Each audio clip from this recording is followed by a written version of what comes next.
Welcome into the Saints Insider podcast for Friday, September 20th. I'm Zach Ewing with Matthew Paris, Luke Johnson, Jeff Duncan. We are previewing New Orleans Saints versus Philadelphia Eagles. It comes your way at noon on Sunday, and it is about as exciting of a game as we've seen in these here parts for a few years, Luke. Yeah. Almost by default. I think it's been like since probably 2020 where there's been like this much anticipation for a game at the Superdome. And obviously, I guess you go to 2019 since like nobody could actually go to a game in the Dome in 2020. So, man, I'm really looking forward to it. I can't wait to see what the atmosphere is going to be like. Especially if the Saints keep performing the way they have been. Like, it's going to be a lot of fun in there on Sunday. I'm really looking forward to Matt getting to experience that if that's actually what ends up happening. I'll bet Matt's looking forward to that too. I am, yeah. I was here when Drew Brees smashed Washington a few times. That was Oh, wait. yeah, I can ring the bell. Yeah, we missed that last was week. as closest Get it out of as the I've way. got. But honestly, week one really took me by surprise. That place was loud as hell. It is like when they're going right. It is like there is not another pro environment that I've experienced that's like that. We're going to go to Kansas City this year. I think that's probably the one that rivals it. Maybe Denver when they're really good. Seattle gets that reputation. But like when the Dome is really going, there's just something about the way that building is built. constructed, with the way that the sound travels in there. It is so freaking cool, and I'm really hoping that it's a great atmosphere on Sunday. Yeah, the first time that I was ever in the Dome for a Saints home game, my son was junior gumbo. It was a game against the Bucs, I think, in 2018, and it's like disorienting how loud it gets, especially when you're down there close to the field. Yeah. I mean, it's like you have to adjust your brain to that level of noise. So that's what, and I mean, we'll talk about this, but like I think the Dome for a long time, Jeff, was like a place where you did not come in and win, and I don't know if we're there yet again, but it could be headed that way. Yeah, I think the fans have kind of been waiting for a while for a game like this, right? I mean, they're starving for a winner here, and I think this team is kind of, bolted out of the gates in such spectacular fashion. It's surprised everybody, and I think now they're like, hey, we can be a part of this too. And when the team has that crowd behind them, that 12th man, yeah, it becomes very intimidating. And I mean, Philly's going to have to deal with that. I mean, there's going to be a factor there for their offense dealing with that crowd noise. Yeah, 100%. And Jeff wrote a column about that you can read on NOLA.com/Saints. Saints Insider is sponsored by Bank Plus. Their banking decisions are actually made here in New Orleans by local bankers who know the community and take the time to know you. From small business to big business, home loans to bank anywhere technology, Bank Plus is here for New Orleans. Learn more at bankplus.net. Member FDIC, equal housing lender. Nicely done, man. I don't even need the card anymore. I'm so proud of you. Bank Plus. Impressive. Yeah, go Bank Plus. As smooth as Clint Kubiak. Speaking of which, let's take a 60-second break and hear from our sponsors, and we'll be back with you after that. Fellas, it's clear why Caesars brought us together. This is the ultimate quarterback roundtable. I think I know why we're here. What? Quarterback, high school, Oklahoma. I thought that was a musical. Garth, I think you're here because when people use Caesars Sportsbook, they earn with Caesars rewards. Things like celebrity chef dining, Vegas vacations, even tickets to your show. This app is over the top. There's the idea. Bet with Caesars Sportsbook. Earn Caesars rewards and see your favorite quarterback Garth Brooks in concert. Hey, you can't throw like that. Ooh, I see at least 3 of them in there. 3 what? Possums, big rats, I don't know. Clarify big. You're gonna have to gut it. How much is that gonna cost? Maybe I should just move. Maybe. Is that your van? Hi, strawberry mango. Mm-hmm. Here you go. Thank you. I'll take another one.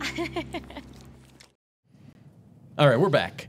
Saints Insider, Friday, September the 20th. We're having fun in here during the break. Everybody's having fun in the city right now, it seems like. It's New Orleans, The man. You murder better be rate's having down. fun. The Saints are winning. Like, what could be better? The hurricane's gone. Knock on wood. I was for at all of that. I was at a Jimmy Eat World concert yesterday. In between songs, there was a small Who-Dat chant. So there you go. People believe in the Saints again. The game in Dallas felt like a Saints home game by like mid-third quarter. Yeah, I mean, that was what the 2018, 2019 teams did. And the Saints fan base travels really well. I mean, anecdotally, we all know that every time we fly out to a game, even when they're bad, the planes are just loaded up with people in black and gold. But when they're really going good, and this fan base loves to talk smack. So I've seen it multiple times where they've taken over a road stadium because they've just beaten somebody so bad that everybody else in the home colors is left, and all you got left is the Houdats in there. So it's fun. Well, yeah, only in New Orleans did you see an entire brass band on the road with the second line parade. Yeah. How'd you get all those instruments up there? Did you take a bus? Yeah, it's insane. All right. The Saints are actually favored in this game by 2.5 points, which from a gambling perspective is pretty crazy because they were 3.5-point underdogs on the look-ahead line even last week. So it's like flipped through key number, like the 3 is a key number. It's flipped through the 3, it flipped through the 0, and now it's, in fact, I think in some places you can even get Saints -3. So everybody's on board with the Saints. And also another note on the gambling line, the over-under is 49.5. The Saints have had a couple of 49.5s over the past few years. If it does happen to get to 50 by game time, it would be the first 50-plus over-under for the Saints since Christmas Day, the Alvin Kamara 6-touchdown game in 2020. So it's been a long time. Wow. That speaks, though, to how well this offense is humming, right? I mean, what were the first 2 over-unders this year? Last week was 46, and Carolina was 42 or 43. Yeah, the Saints almost did that themselves. Yeah, the Saints did do it themselves against Carolina. Right? Yeah. 47 points. But I think it's interesting. That's a massive, better probably than any of us up here, that's a massive swing, right, on the point spread. Well, and usually when you see that kind of a swing, you will see pro gamblers come back and say, my preseason rankings were not that bad. I'm taking the Eagles, right? I'm putting a bunch of money on the Eagles, and that will swing the line back. You haven't really seen that, and I think it's because the Saints have looked so good. Do you really want to bet against them at home right now? Well, I also think, as we're going to get into, I think this is a really good matchup for the Saints. Yeah, in terms of what they've done well and what the Eagles have not done well. All right, so let's dig into it. We're going to start with our injury report. We do not have the Friday injury report yet. We're recording this Friday morning. But Thursday, the good news, Matt, Taysom Hill back at practice with his chest injury. Still missing Colin Saunders. Will Harris also missed. Anything else you can tell us? Yeah, Taysom wasn't wearing a red contact jersey or no contact jersey, so that was encouraging from that point of view. He still limited, but not severe enough to where he was completely hands-off. Colin Saunders actually was at practice at the beginning with doing stretch, doing some individual, and then he left pretty early on. So technically he was did not practice on the injury report, but it seems like he's making some progress, and DeMarco Jackson is back as well. Some linebacking depth for them. Yeah, Saints getting healthy, and the IR guys can start practicing next week, so we'll see about them too. On the other side, Luke, name familiar to Saints fans, C.J. Gardner-Johnson misses practice for the Eagles, and then the big one, A.J. Brown has missed practice both days this week. Yeah, A.J. Brown's huge. C.J. Gardner-Johnson, I think, obviously people here know he's a good player. He can make the game-changing type of plays, although he's, as we were kind of talking about before we got on the pod today, he's kind of boom or bust. But I think they have enough secondary depth there where they could probably weather if he's not able to play. A.J. Brown's a difference maker. I think he's a top probably 4 receiver in the NFL. And especially when you're able to pair him with Devontae Smith, when you're able to pair him with Jalen Hurts and what Jalen Hurts does really well, he really makes that offense go. So, I mean, that's a really big one. Even if the Saints get Marshawn Lattimore back, not having A.J. Brown is a huge, huge loss for that Philly offense. Yeah, no doubt. Spreads things out. Norm, I think the slides got out of order, but the next one's all the way at the bottom. So while Norm finds out, we'll tell you to subscribe to the Saints on NOLA.com YouTube channel and hit the like button, share with your friends, all that good stuff. Obviously, we're seeing a bump on our channels and our page views and all that kind of stuff. People love a winner, man. But you know what the NFL does not love is fun, and that brings us to today's transactions report. It's brought to you by Associated Grocers. Join our team and help support the success of local independent retail grocers. Apply today for available positions at Associated Grocers. I worked very hard to find a shot of Derek Carr I could actually cut out doing the Michael Jackson dance. And by the way, Matt Paris may win a Pulitzer from this. His headline was, what's the headline again? Who's bad? Yeah, who's bad? And then the lead was that Derek Carr is a smooth criminal. To me, the NFL is a damn criminal for fining him for that. Yeah, I mean, it was solely the crotch grab. That's what did him in. If he had just done the twist and twirl. Can you do that again? You run that back on slow motion? Just the, that was great. Michael Jackson grabbed his crotch like 7 times in the Super Bowl halftime show in the 90s. I know. Hey, blame the NFL there. That was the 90s when the NFL did like fun, I guess. Right. I'm disappointed. But 14,000 maybe well I think it's the best $14,000 Derek Carr ever spent. Yeah, I mean, he's getting swaggy points all over the place now. I mean, he's going to get street cred with Saints fans for getting fined by the NFL, all this stuff. Are you bringing up the video? All this stuff is good. No. I'm just doing a quick calculation here. He makes $40 million a year. He spreads that out over 17 game checks. He makes $2.35 million a week. I think $14,000 is okay for Derek Carr. Well worth it. And I think the money goes to charity. It goes to charities. We're not charity. It was the best thing that Derek Carr could ever do. Hopefully he does something else this week. It becomes a thing. I mean, just gonna hold the baby over the window. What's he got lined up? Oh man, I was just like, Wow. I was just absolutely beside myself in the press box when he did that. I was like, I absolutely cannot believe what this man. You noticed it right away. You did, yeah. You were the first one. I mean, like, I cannot this does not seem like the same guy from last year. Maybe that's like the best thing about this, right? It's just like they've got everybody on that team is playing, like they're having so much fun out there. The idea of Derek Carr hitting a Michael Jackson crotch grab last year would have just like sounded completely alien to me. Right. Him talking trash on God. Him talking trash on J.C. Horn in week 1, pointing at him 3 touchdowns, got you for 3 touchdowns. I mean, like this is like not the same guy. Total dramatic shift. Yeah. Well, that segment was a real thriller. Saints, so maybe we get closer to Halloween. Can we edit that out? Saints Fans Associated Grocers is hiring. If you're looking to join a team dedicated to supporting independent retail grocers, apply today. Your future starts here. Dad jokes are just absolutely we may actually be looking for jobs here. after this. So I don't know. Let's dig into the breakdown. When the Saints have the ball, we talked about this in Wednesday's pod. Like they got to establish the run. That's why this has been so successful. It's why the offensive line has been able to be successful. They're run blocking. They're not always in 3rd and 10 and pass pro. Matt, and the Eagles look like a pretty good partner for that. The Eagles haven't stopped anybody on the ground. Packers and Falcons have averaged over 6 yards per carry against them. Yeah, no, I was actually reading Brooks Cabina, our former LSU beat writer at the Times-Picayune. Now he works for The Athletic, covers the Eagles.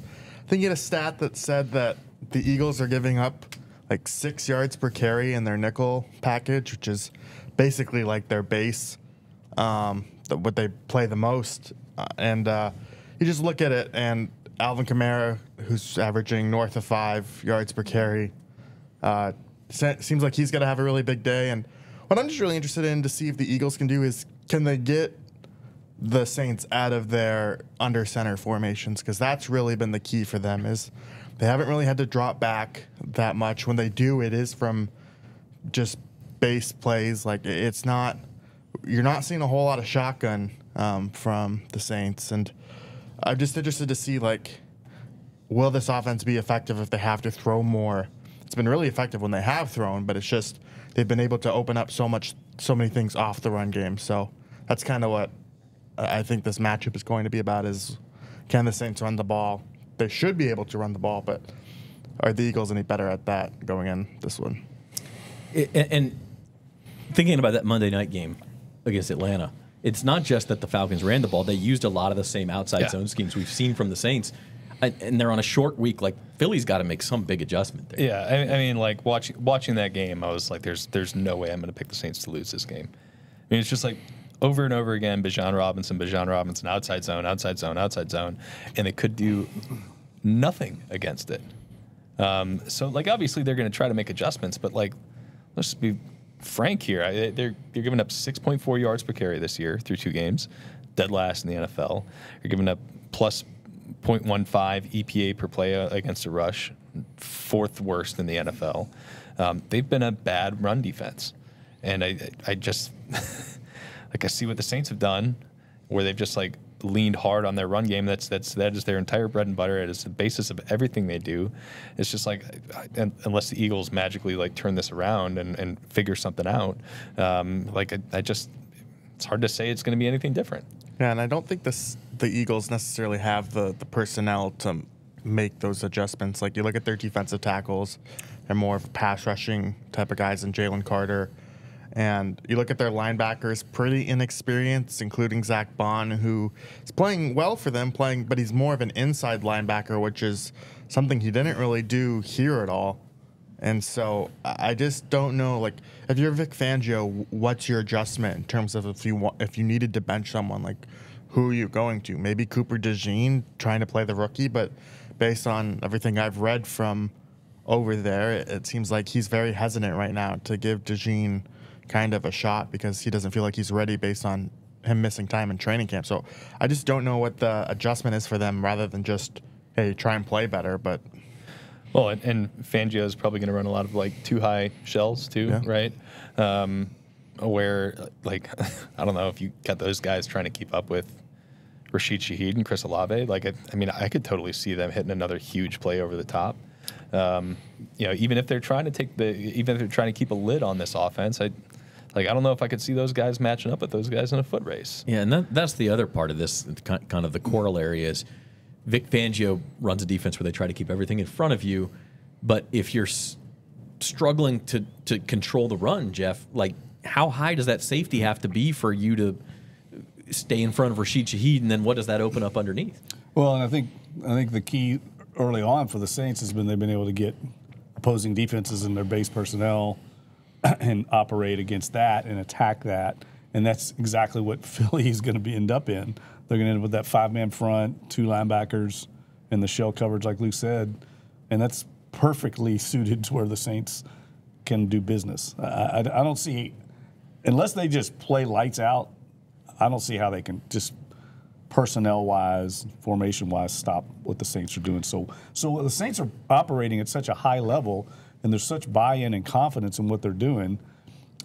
You know, they're getting their linemen on the second level consistently because they're so athletic, and their scheme is so solid right now. I just don't see that stopping, and so it's going to have to be Philadelphia raising their level of play, and they haven't done that for the last year and a half. I mean, the league kind of knows the tonic or whatever you want to call it against the Eagles. What are they, like won 2 games in the last 9 or something like that? And they've been given a big time yardage. So. The fun stat from Rod Walker he just sent to our group chat. He's not here right now, but since 2018, he's with us in spirit. That's right. Rod Walker, just like talking. Since 2018, the Eagles are 1-7 when facing the NFL's #1 offense. Wow. I mean, not that most teams probably beat the NFL's #1 offense very often, but I mean, you can just hear it in our voices. Like, now the Saints at some point will have a game where they don't execute at that level. The Eagles may play better, but if those things don't happen, it's hard to see the Eagles getting a ton of stops. Yeah, I mean, like you'd have to have like a game where something you haven't seen yet happens. Right. If you're just talking about projecting the game, it's like strength on weakness. Like, how are you going to say that the Eagles are going to be the team that stops this when they have not stopped it through 2 weeks? Well, I also think that even if the Saints win the toss this week, they should just receive the ball first and try and get that early momentum. Like, I know most teams defer nowadays, but it really seems like it suits the Saints' advantage just to have the ball first, get into some rhythm, and Brady said that on the broadcast. If you watch the broadcast, he said when they were in the production meeting with Kubiak, they said it's a huge. I know that this is kind of basic stuff, right? But it's a huge part of their game plan to get a quick lead because that kind of builds on everything else they're doing. I know everybody's doing that, but the fact that they brought it up in the production meeting with Brady, I thought was interesting. I only watched the All-22. So. Sorry. Stick that nose up. Something I wanted to bring up because I thought this was like fascinating, actually. if you look at their straight dropback numbers, the Saints, everybody's looking at the play action numbers, which is like awesome because they're doing a whole lot of it. And this is obviously small sample size because they've barely thrown the ball through 2 games. So when you're talking about having an already small number, it's maybe insignificant. But in pure dropback passing, I think Derek Carr's got a perfect passer rating this year. And one of the most fascinating parts about it was not only is he the quickest time to throw in pure dropback passing in the NFL, but he's also averaging 11.5 yards per attempt. So he's getting rid of the ball fast and he's pushing it. So like that's one of those things where like people are like, maybe you get him in the pure dropback game. It's like, well, like that's been a solution for him. Yeah. Because they've found ways to take the disadvantages from that, which is like their pass protection, their shaky right tackle and some other stuff, and turning that into an advantage by getting rid of the ball quickly and yet still getting it downfield in the hands of their receivers. It's been really, really fascinating watching like every aspect of this offense so far. One thing I wanted to correct from Wednesday's pod, we said that the Saints had not thrown a pass to a receiver besides Olave or Shaheed, and we actually had a commenter correct us. I can't remember who it was. Mason Tipton. Yeah, I was going to say something, but one pass for 6 yards. So I just set the record straight. Mason Tipton got his first career catch against Carolina. So. He was eaten. Yeah. I mean, eventually you'll need guys, right? You'll need somebody underneath. Yeah. But like the game scripts haven't pplayed out that way to where they haven't had to do that. No. So why do it? A lot of 2-man routes. A lot of 2-man routes. Protection, giving him time to get the ball to those guys downfield. Both of those deep Shaheed touchdowns were 2-man routes, I think. Yeah. All right. Other sided, Eagles have the ball. This probably presents more problems for the Saints than the other side, Matt. Jalen Hurts specifically, you wrote a story about it. You can read it on NOLA.com. I think it published yesterday. The Saints, look, we all know their problems. Really, ever since Dennis Allen has been here, his defense has been very good with one clear Achilles heel, and that is defending running quarterbacks. And Jalen Hurts in particular had one of his first great games in the NFL up in Philadelphia against a very good Saints team. His very first start. So it is a problem that the Saints think they may have a solution to. Yeah. This is the part of the game that worries me for the Saints. It's not necessarily just Hurts. It's adding Saquon Barkley into the fold. But I think the Eagles do something really smart is even though they're such a run-heavy team, they don't deploy like packages, formations like a run-heavy team does. They really spread you out. They have, your tight end in the slot. They just really, like, teams don't play like base defense, 3 linebackers against them just because if you do that, they're just going to throw the ball and take advantage of the mismatch there. That they really clear these lanes out for Saquon Barkley and Jalen Hurts, and I just think that's maybe something that the Saints are going to struggle with. And we can talk about Hurts, but Barkley's been a huge difference maker for that offense, and I think the Saints could probably struggle with him as well. Yeah, it's one of those weird things where like the Eagles for the last couple of years have been one of the NFL's best rushing offenses, but then when you look into those stats that we really love, like the yards before contact and rushing yards over expectation and stuff like that, like they were one of the worst yards after contact and rushing yards over expectation. They were one of the worst in the NFL, playing guys like Miles Sanders and DeAndre Swift. So then they go and add like an alien in Saquon Barkley, and all of a sudden it looks a lot better than or even very good rushing offenses. So I'm with you on this, Matt. I think the one area that we haven't seen the Saints defense tested in yet is run defense. They've gone up against one of the worst rushing attacks in football in Carolina, and they've gone up against a Cowboys team whose number one back was Rico Dowdle. No, like, offense to him, but like that's not a name that's going to strike fear into you. This is a different animal this week. Beyond the Jalen Hurts quarterback run stuff, especially on scrambles, which I think is going to be a problem no matter what because of the way they play defense. I think Saquon might have a really good game, and that's going to be a thing that if the Eagles are able to consistently kind of get in those manageable third downs like the Saints have, it's going to be tough to get them off the field. and they're going to probably control a big chunk of the clock, and the Saints are going to have to maybe manage a game where they're not forcing a 3-and-out and getting up to a 14-0 lead on somebody or 14-6 lead or something like that. So I think this is going to be a little bit different of a test just because of that particular aspect. And then you throw in their very talented pass catchers. I mean, this is a pretty formidable offense, I think. Yeah, I mean, Saquon Barkley dropped that pass that could have clinched the game Monday night, and people remember that, but that kind of overshadows how well he's played through 2 weeks. Yeah. He's really good. Well, and let's take a turn, bashing the Eagles here for making a really dumb decision to throw the ball there.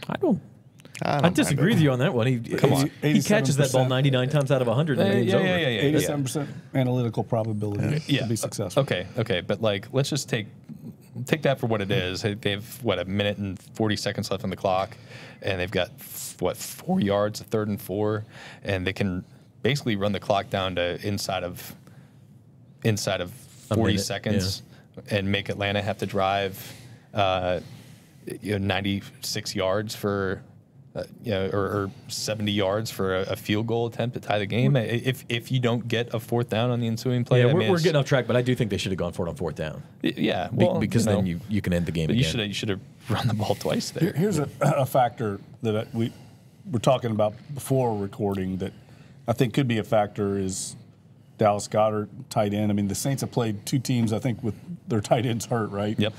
So they really haven't. No tight ends have really been a factor against them so far. I think that could be a factor. And we just talked about Saquon dropping the ball, but he is actually a really good receiver, and we've seen him in the past.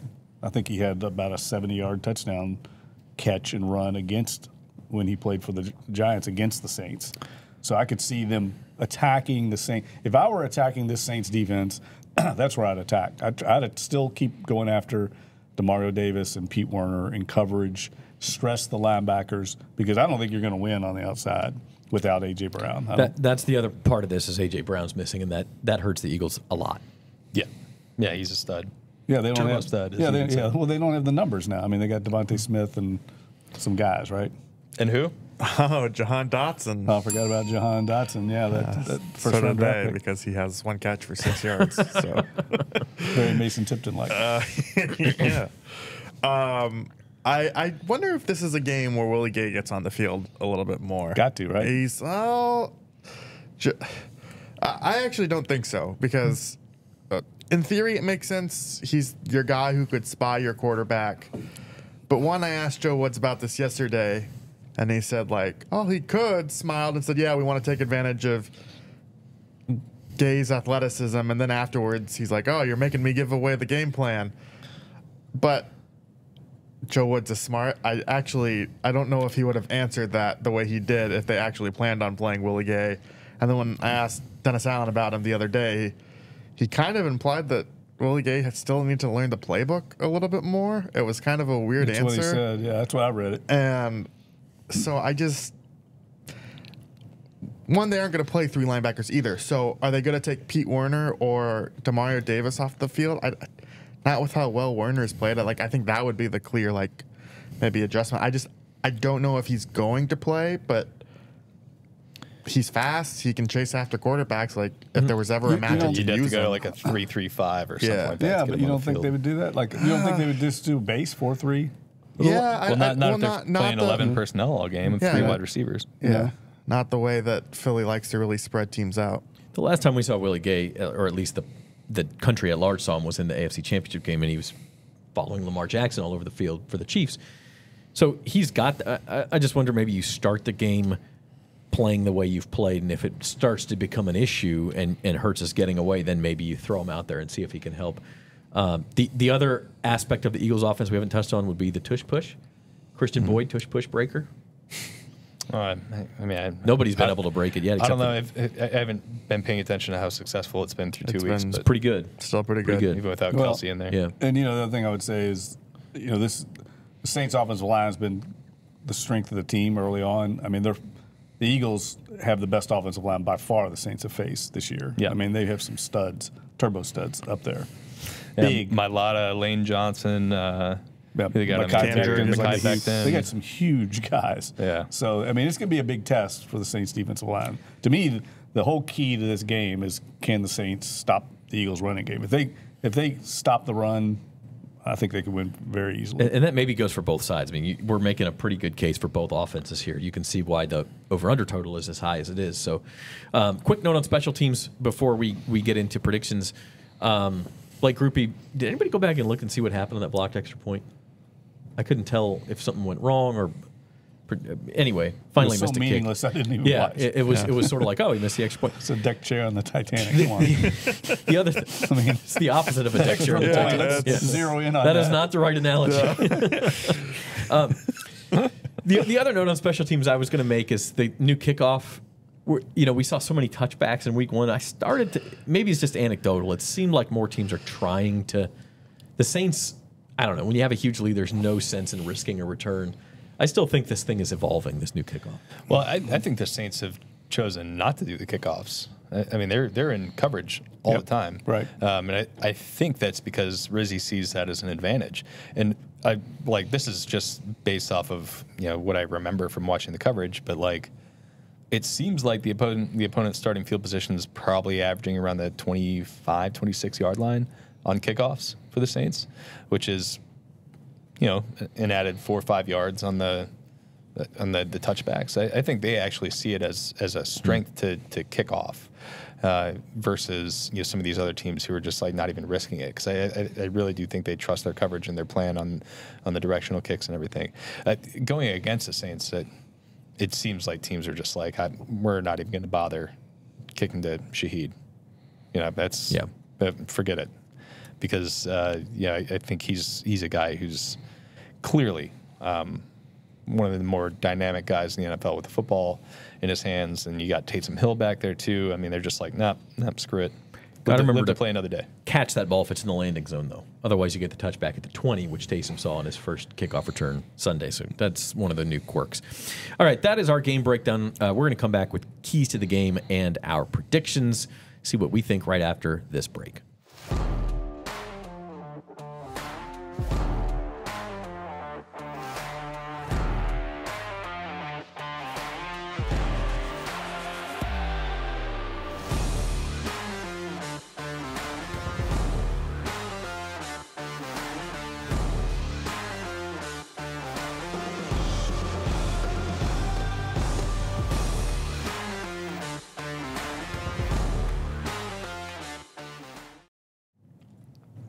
Okay, we have broken down Saints versus Eagles. It's coming Sunday at the Superdome.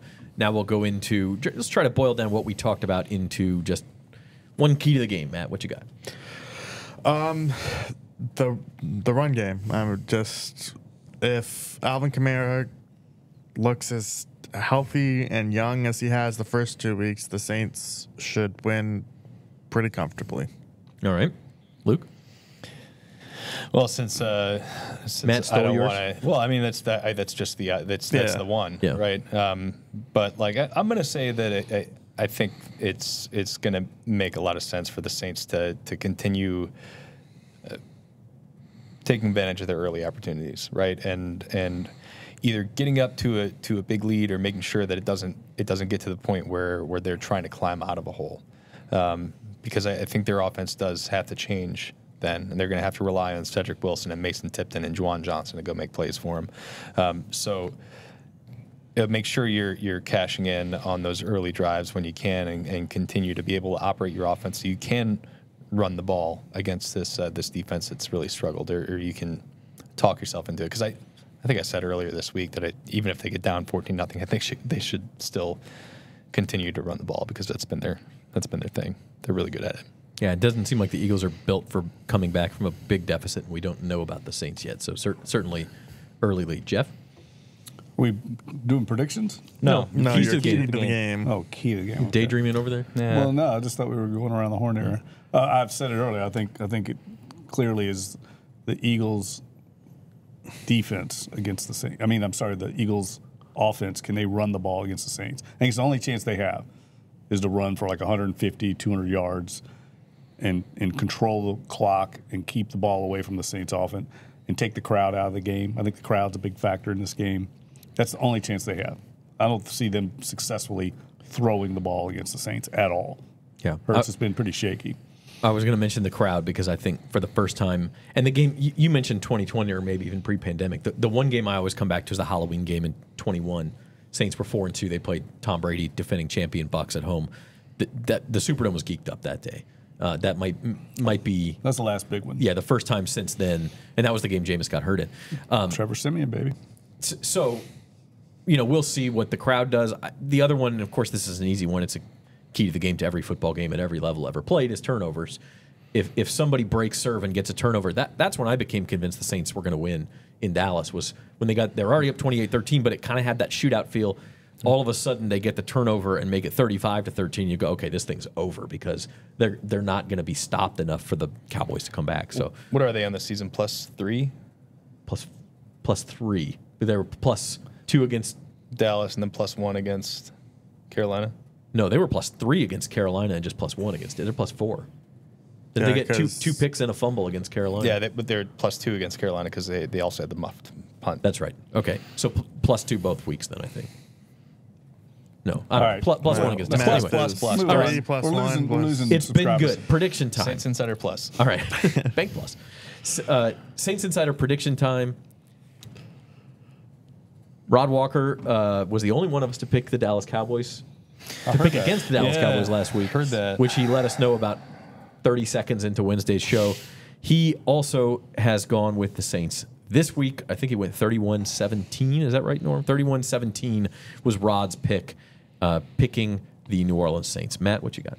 I have the Saints 30 to Eagles 24. I actually don't think we've talked about enough about A.J. Brown's injury. I know we mentioned it, but if A.J. Brown was healthy in this game, I might pick the Eagles still. But I just think the Saints are going to be able to put up points like we talked about. And I think the Eagles are a good enough team to where they'll be able to keep pace. I don't expect this to be a blowout like the first two games, but I still like the Saints. I think their offense is legit. Yeah, I'm with you. I have Saints 31-21.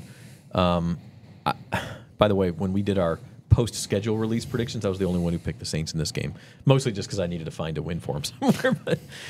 And you were the only one to pick them to beat the Cowboys that day, Luke. So I have 31-21. I'm with you. I think A.J. Brown's a big loss. I think this could turn into a shootout. But honestly, the way the Saints are going, I'd feel more comfortable predicting 41-21 than I would be picking a Saints loss. Like, I kind of wanted to be the one to go against the grain and pick a Saints loss. I just couldn't do it. It's kind of weird how this is all shaken out, right? Like, we're talking about 3 picks here, and 2 of y'all have predicted double-digit wins. 2 weeks is a very, very small sample size, and all of us are very confident in this team now. And I still am too. I picked the Saints to win 31-27. I just think it's going to be. I think this one's going to be close, and the reason for that is because of that Philly ground game. We haven't seen the Saints tested yet.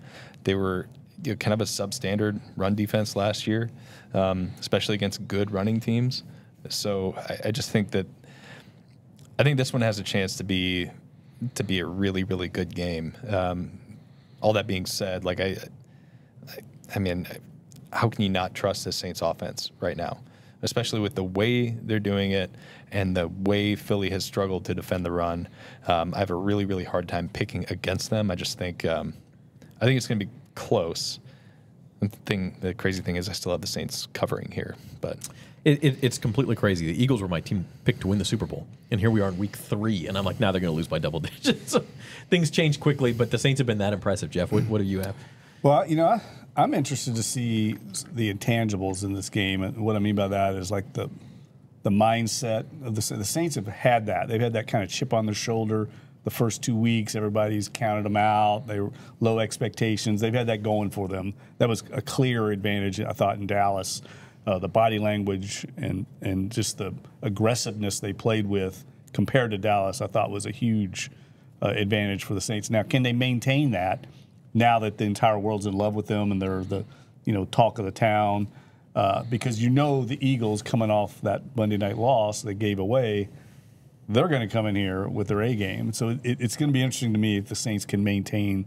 I think they can, because I think they're having fun. I think they totally believe in what they're doing, and I think they're really confident right now. But, if they have any letdown in that area, then I think this thing could be a nail biter. But I don't think they will. I think they're really dialed in right now, so I picked them 27-16. I think it's going to be a little lower scoring because I think both teams are going to run the ball a lot. Eat the clock up, shorten the game kind of thing. Could be. There's the kiss of death, 5 picks for the Saints in a game they're only favored by 2.5 points. So I wanted to stop and get some Kool-Aid on the way. We're all drinking it. But honestly, how could you not be drinking it right now? Yeah, they're a lot of fun, man. Kool-Aid tastes good. I think they're actually legitimately good. Yeah. See if I look like an idiot. We had a lot of people calling us idiots for picking against them last week. We'll see if it happens this week. We'll see if they can keep that edge. We will have a post-game show for you on the same channel. Subscribe to the Saints on NOLA.com YouTube channel.